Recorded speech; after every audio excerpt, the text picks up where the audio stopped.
Terceira parte, capítulo 1. Patriotas. Havia mais de uma hora que ele estava ali, num grande salão do palácio, vendo o marechal, mas sem lhe poder falar.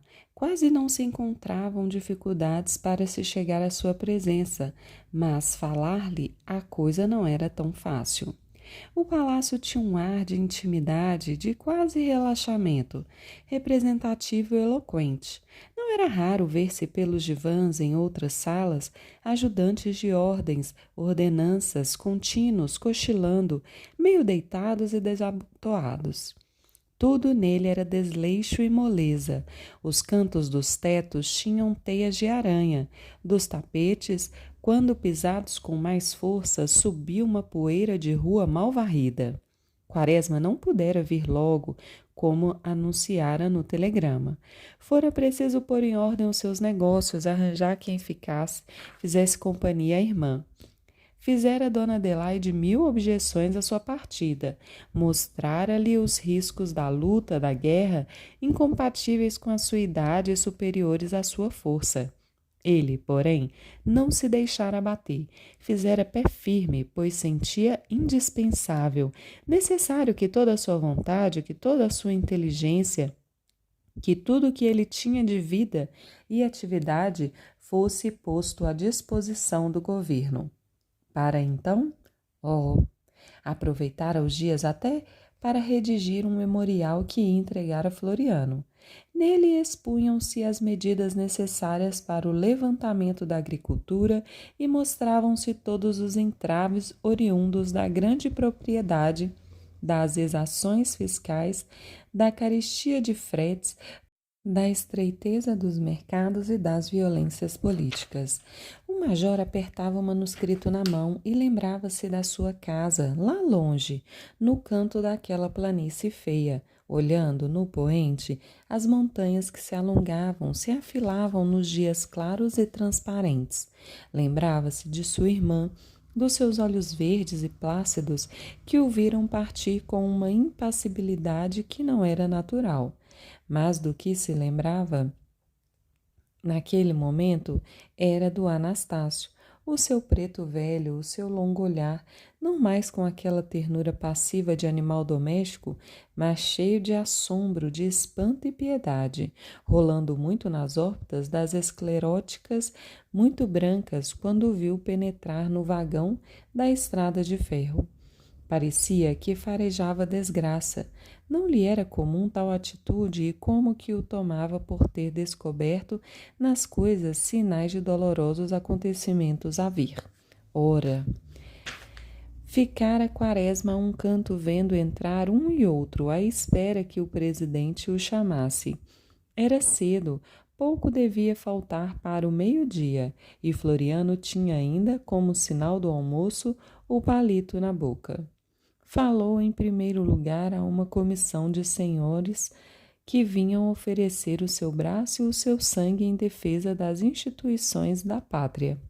A oradora era uma mulher baixa, de busto curto, gorda, com grandes seios altos e falava agitando o leque fechado na mão direita.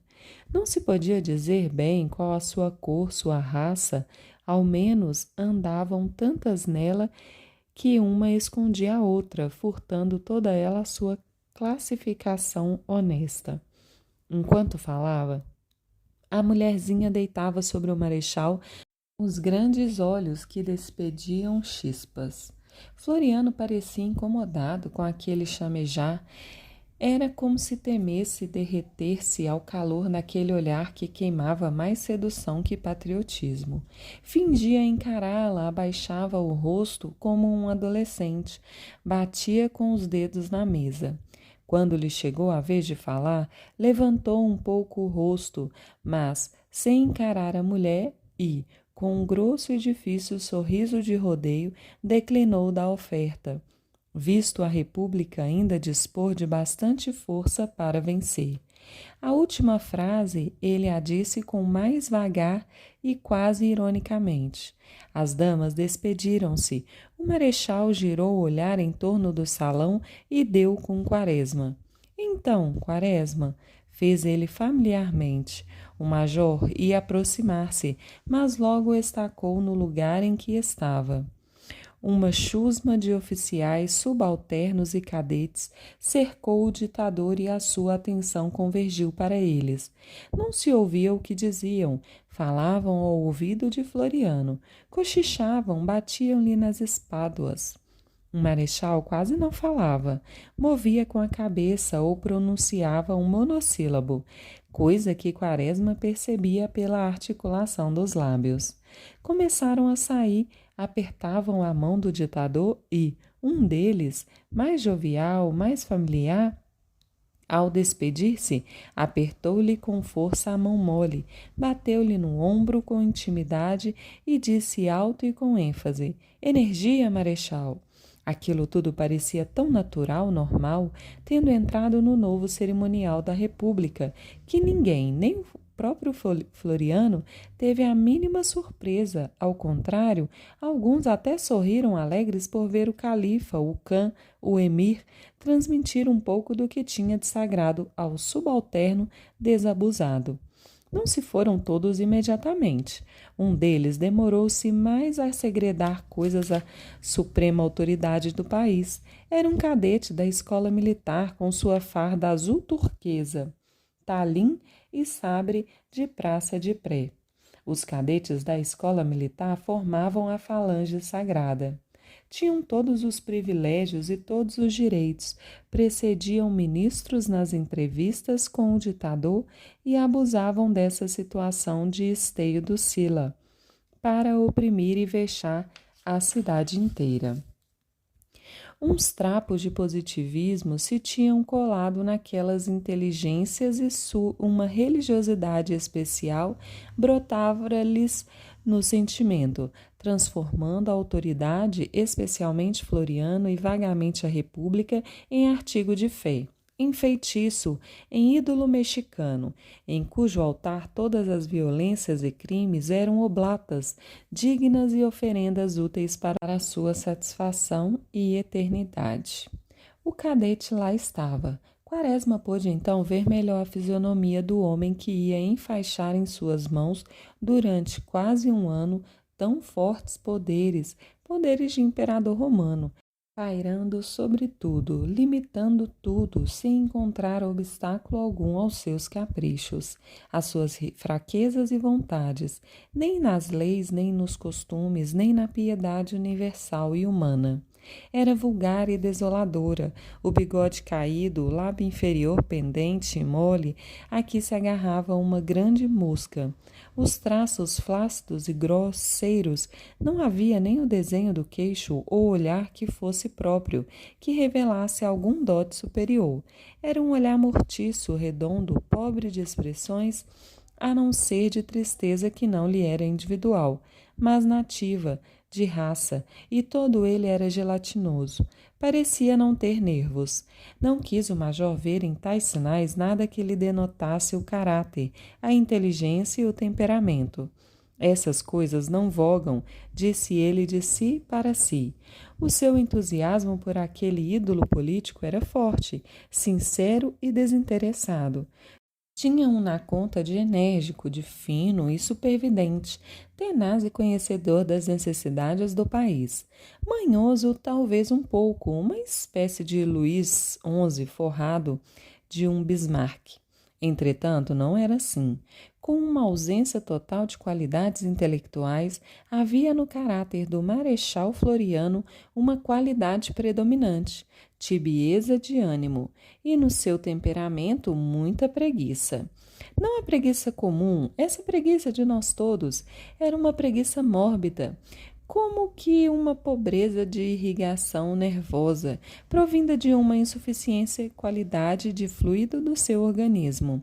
Pelos lugares que passou, tornou-se notável pela indolência e desamor às obrigações dos seus cargos. Quando diretor do Arsenal de Pernambuco, nem energia tinha para assinar o expediente respectivo, e durante o tempo em que foi ministro da Guerra, passava meses e meses sem lá ir, deixando tudo por assinar, pelo que legou ao seu substituto um trabalho avultadíssimo. Quem conhece a atividade papeleira de um Colbert, de um Napoleão, de um Filipe II, de um Guilherme I, da Alemanha, em geral de todos os grandes homens de Estado, não compreende o descaso florianesco pela expedição de ordens, explicações aos subalternos de suas vontades, de suas vistas. Certamente necessárias deviam ser tais transmissões para que o seu senso superior se fizesse sentir e influísse na marcha das coisas governamentais e administrativas. Dessa sua preguiça de pensar e de agir, vinha o seu mutismo, os seus misteriosos monossílabos, levados à altura de ditos sibilinos, as famosas encruzilhadas dos talvezes, que tanto reagiram sobre a inteligência e imaginação nacionais, mendigas de heróis e grandes homens. Essa doentia preguiça fazia-o andar de chinelos e deu-lhe aquele aspecto de calma superior, calma de grande homem de Estado ou de guerreiro extraordinário. Toda a gente ainda se lembra como foram os seus primeiros meses de governo. Abraços com o levante de presos, praças inferiores da fortaleza de Santa Cruz, tendo mandado fazer um inquérito, abafou-o com medo que as pessoas indicadas como instigadoras não fizessem outra sedição. E, não contente com isso, deu a essas pessoas as melhores e mais altas recompensas.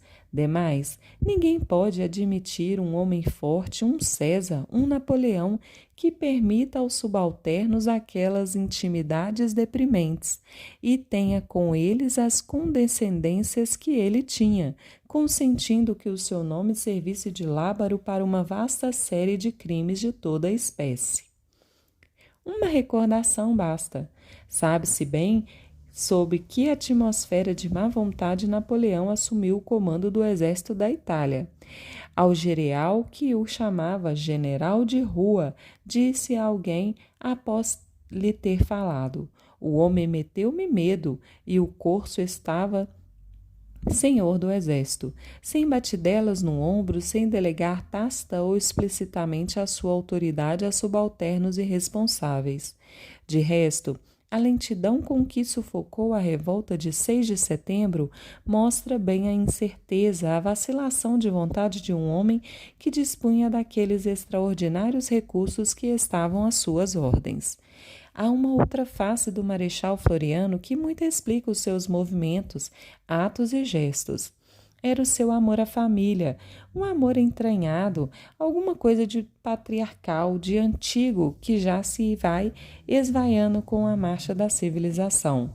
Em virtude de insucessos na exploração agrícola de 2 das suas propriedades, a sua situação particular era precária e não queria morrer sem deixar à família as suas propriedades agrícolas desoneradas do peso das dívidas.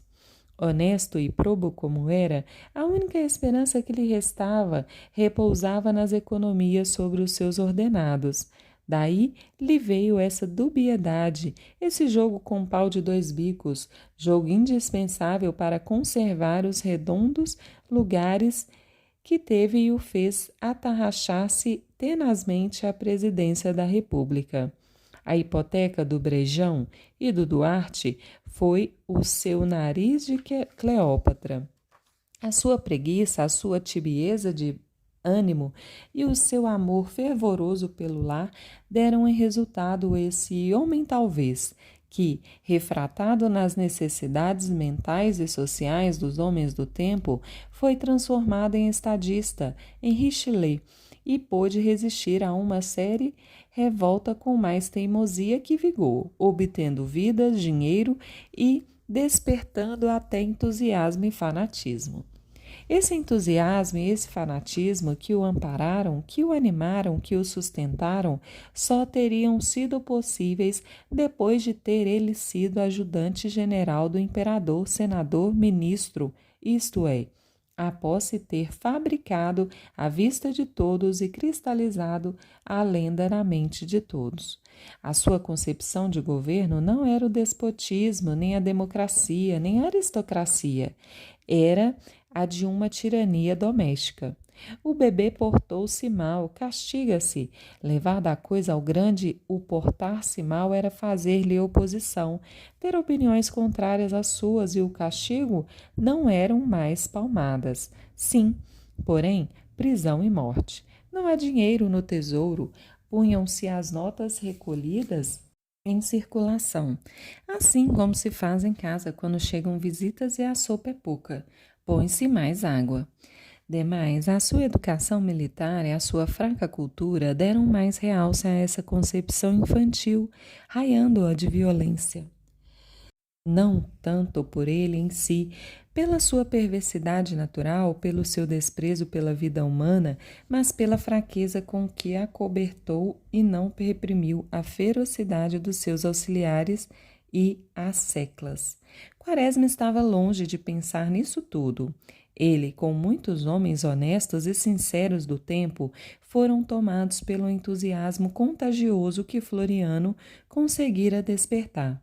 Pensava na grande obra que o destino reservava àquela figura plácida e triste, na reforma radical que ele ia levar ao organismo aniquilado da pátria, que o major se habituava a crer a mais rica do mundo, embora de uns tempos para cá já tivesse dúvidas a certos respeitos.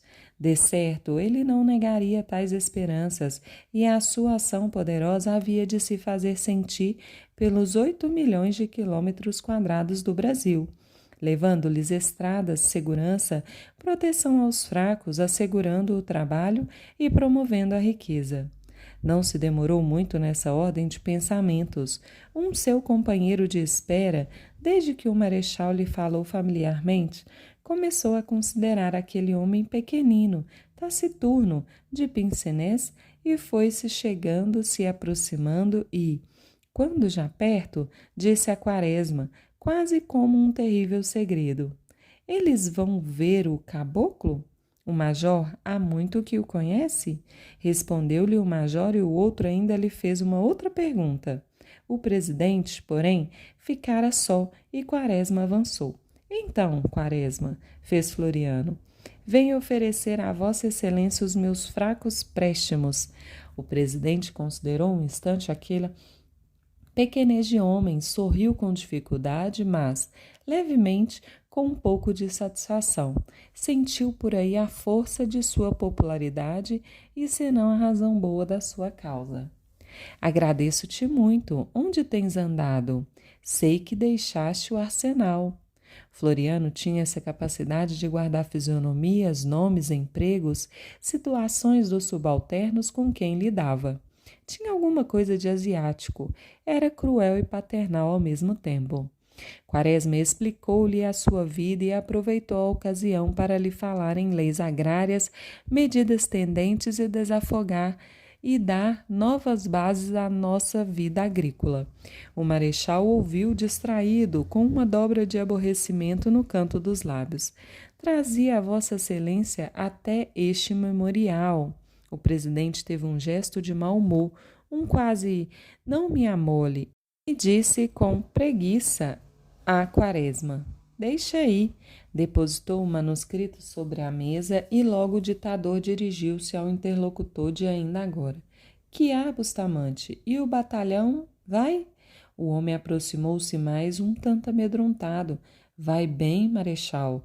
Precisamos de um quartel. Se Vossa Excelência desse ordem. É exato. Fala ao Rufino em meu nome que ele pode arranjar. Ou antes, leva-lhe este bilhete.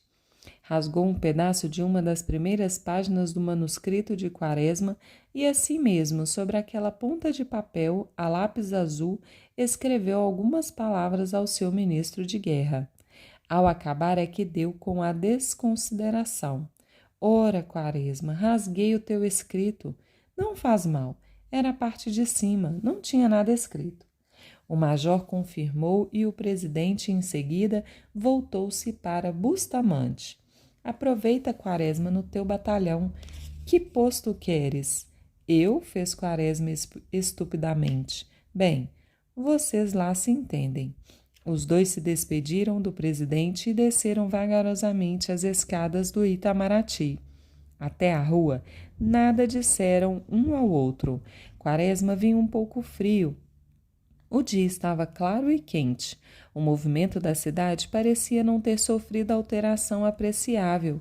Havia a mesma agitação de bondes, carros e carroças, mas nas fisionomias um terror, um espanto. Alguma coisa de tremendo ameaçava todos e parecia estar suspenso no ar. Bustamante deu-se a conhecer.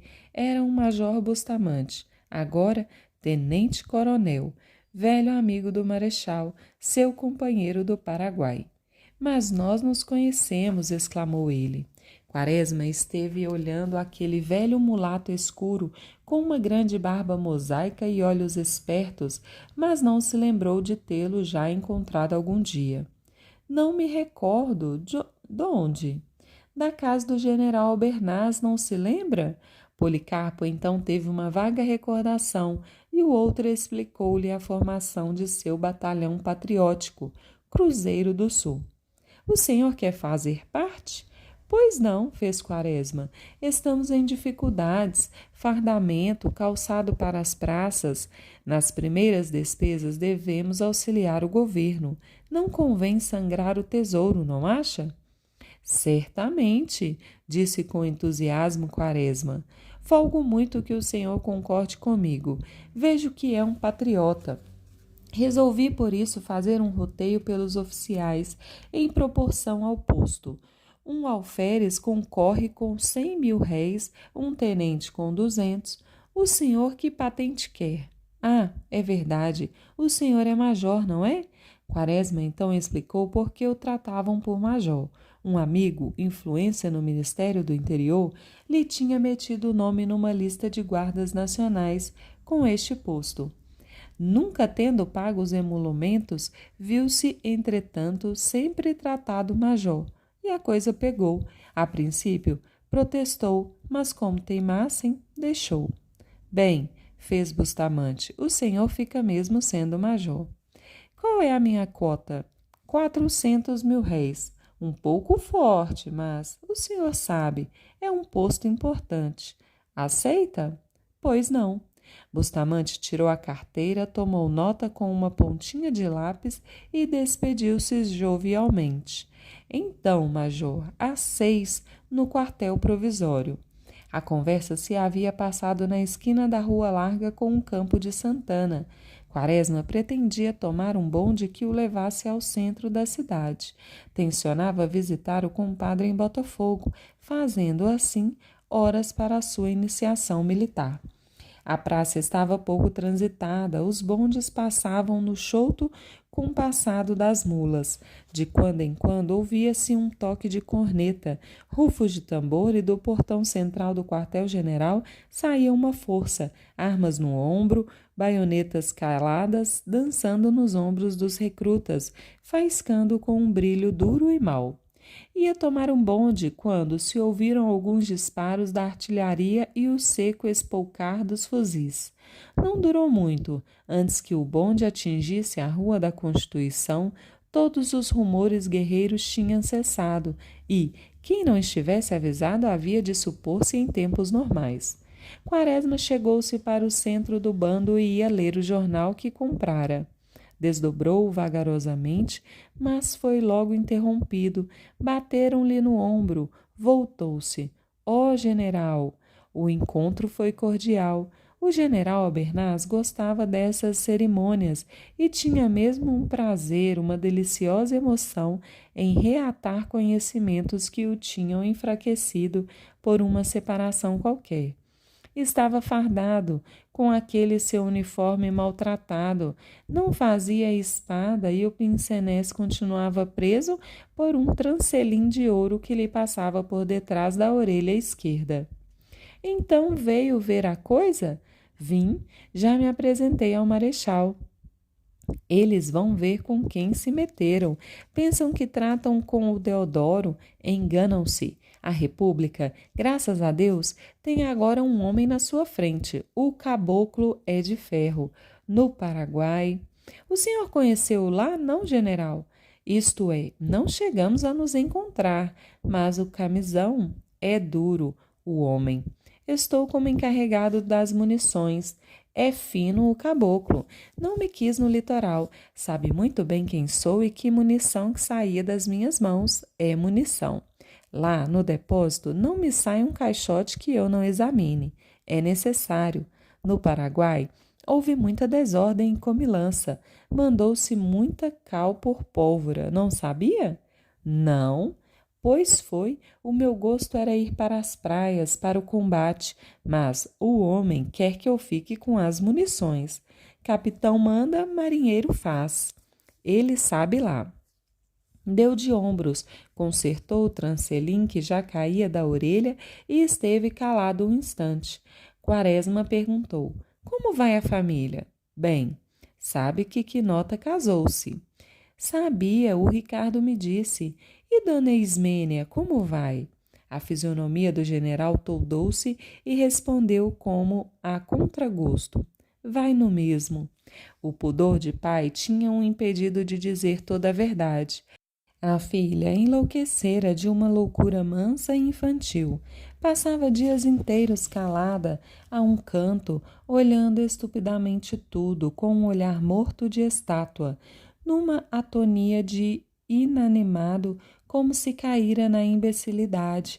Mas vinha uma hora, porém, em que se penteava toda, enfeitava-se e corria à mãe, dizendo: Apronta-me, mamãe, o meu noivo não deve tardar.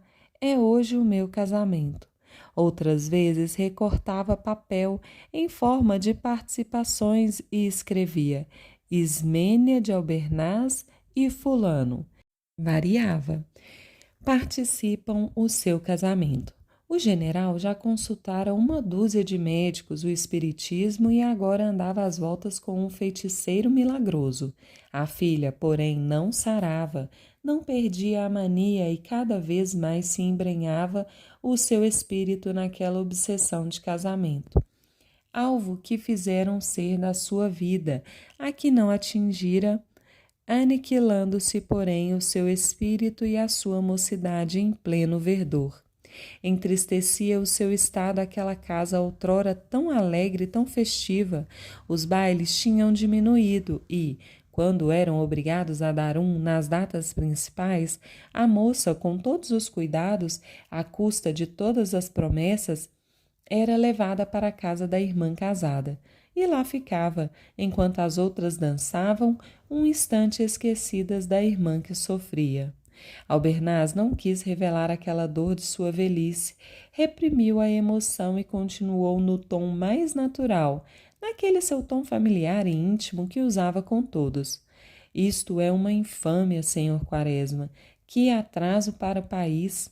E os prejuízos? Um porto destes fechado ao comércio nacional, quantos anos de retardamento não representa? O major concordou e mostrou a necessidade de prestigiar o governo, de forma a tornar impossível a reprodução de levantes e insurreições. De certo, aduziu o general, assim não progredimos, não nos adiantamos, e no estrangeiro que mau efeito. O bonde chegar ao Largo de São Francisco e os dois se separaram. Quaresma foi direitinho ao Largo da Carioca e Albernaz seguia para a Rua do Rosário. Olga viu entrar seu padrinho sem aquela alegria expansiva de sempre. Não foi indiferença que sentiu, foi espanto, assombro, quase medo, embora soubesse perfeitamente que ele estava a chegar. Entretanto, não havia mudança na fisionomia de Quaresma, no seu corpo, em todo ele. Era o mesmo homem baixo, pálido, com aquele cavanhaque apontado e o olhar agudo por detrás do pince-nez. Nem mesmo estava mais queimado e o jeito de apertar os lábios era o mesmo que ela conhecia há tantos anos. Mas parecia-lhe mudado e ter entrado impelido, empurrado por uma força estranha, por um turbilhão. Bem examinando, entretanto, verificou que ele entrara naturalmente com o seu passo miúdo e firme. Donde lhe vinha, então, essa coisa que o acanhava, que lhe tirara a sua alegria de ver pessoa tão amada? Não atinou. Estava lendo na sala de jantar e Quaresma não se fazia anunciar. Ia entrando conforme o velho hábito. respondeu ao padrinho ainda sob a dolorosa impressão da sua entrada. Papai saiu e o Armando está lá embaixo escrevendo. De fato, ele estava escrevendo ou, mais particularmente, traduzia para o Clássico um grande artigo sobre ferimentos por arma de fogo. O seu último truque intelectual era este do Clássico. Buscava nisto uma distinção, uma separação intelectual desses meninos por aí que escrevem contos e romances nos jornais. Ele, um sábio e, sobretudo, um doutor, não podia escrever da mesma forma que eles. A sua sabedoria superior e o seu título de acadêmico não podia usar da mesma língua, dos mesmos modismos, da mesma sintaxe que esses poetastros e literatecos. Veio-lhe então a ideia do clássico. O processo era simples. Escrevia do modo comum com as palavras e o jeito de hoje.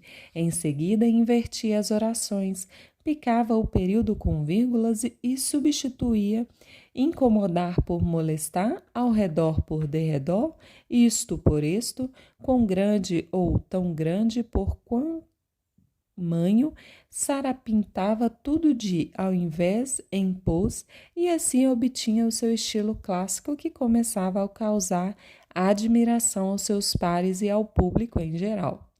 Gostava muito da expressão as rebatinhas, usava a todo momento e, quando a punha no branco do papel, imaginava que dera ao seu estilo uma força e um brilho pascalianos e às suas ideias uma suficiência transcendente. De noite, lia o Padre Vieira, mas logo às primeiras linhas o sono lhe vinha e dormia sonhando-se físico, tratado de mestre em pleno 600, prescrevendo sangria e água quente, tal e qual o doutor Sangrado. A sua tradução estava quase no fim, já estava bastante prático, pois com o tempo adquirira um vocabulário suficiente e a versão era feita mentalmente, em quase metade, logo na primeira escrita. Recebeu o recado da mulher anunciando-lhe a visita, com um pequeno aborrecimento, mas, como teimasse em não encontrar um equivalente clássico para o orifício, julgou útil a interrupção. Queria pôr buraco, mas era plebeu orifício. Se bem que muito usado era, entretanto, mais digno.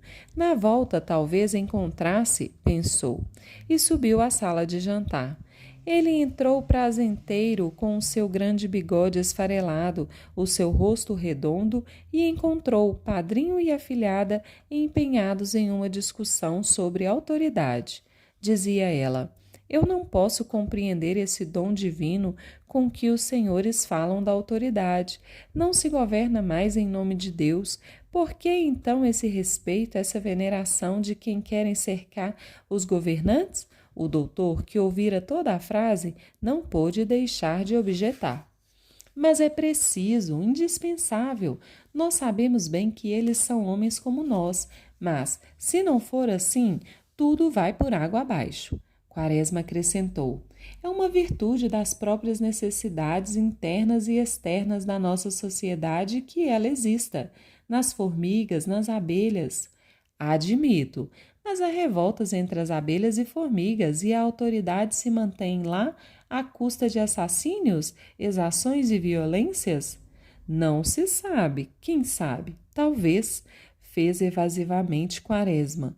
O doutor não teve dúvidas e foi logo dizendo: que temos nós com as abelhas? Então nós, os homens, o pináculo da escala zoológica, iremos buscar normas de vida entre insetos?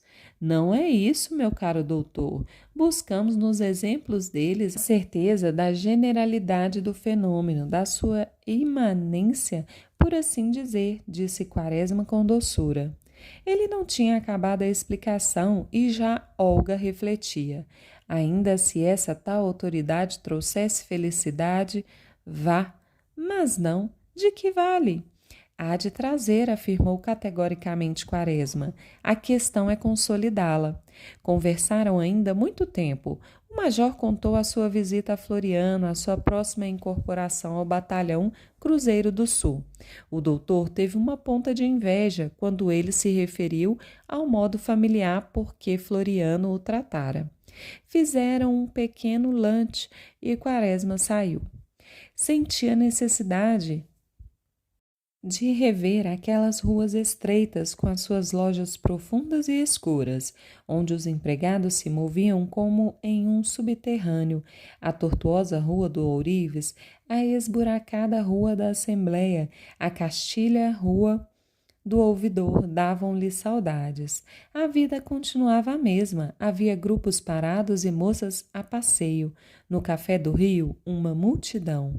Eram os avançados, os jacobinos, a guarda abnegada da República, os intransigentes, a cujos olhos a moderação, a tolerância e o respeito pela liberdade e a vida alheias eram crimes de lesa pátria, sintomas de monarquismo criminoso e abdicação desonesta diante do estrangeiro. O estrangeiro era, sobretudo, o português, o que não impedia de haver jornais jacobiníssimos, redigidos por portugueses da mais bela água. A não ser esse grupo gesticulante e apaixonado, a Rua do Ouvidor era a mesma. Os namoros se faziam e as moças iam e vinham. Se uma bela zúnia do alto céu azul luminoso, as moças davam gritinhos de gata, corriam para dentro das lojas, esperavam um pouco e logo voltavam sorridentes. O sangue a subir às faces pouco a pouco depois da palidez do medo.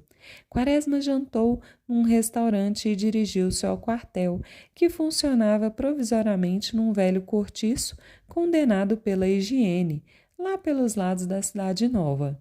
Tinha o tal cortiço andar térreo e sobrado, ambos divididos em cubículos do tamanho de camarotes de navio.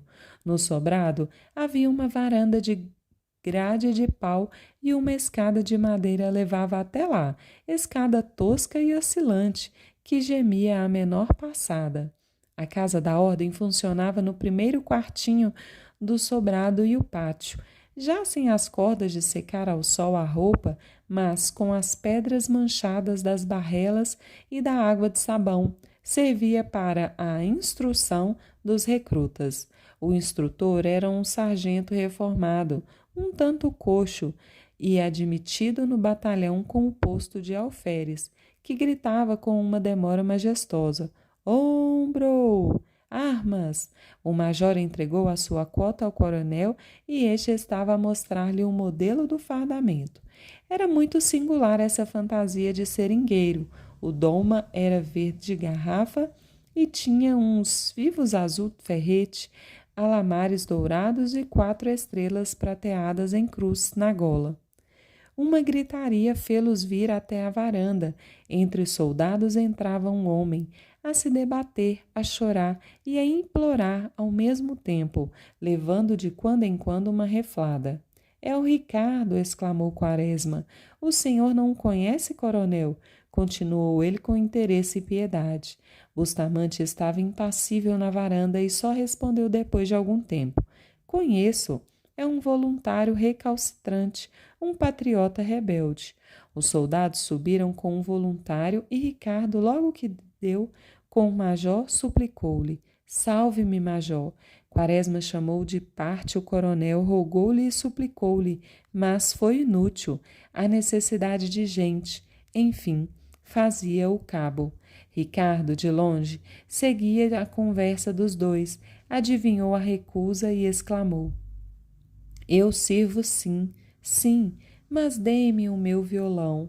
Bustamante perfilou-se e gritou aos soldados: "Restituam o violão ao cabo Ricardo."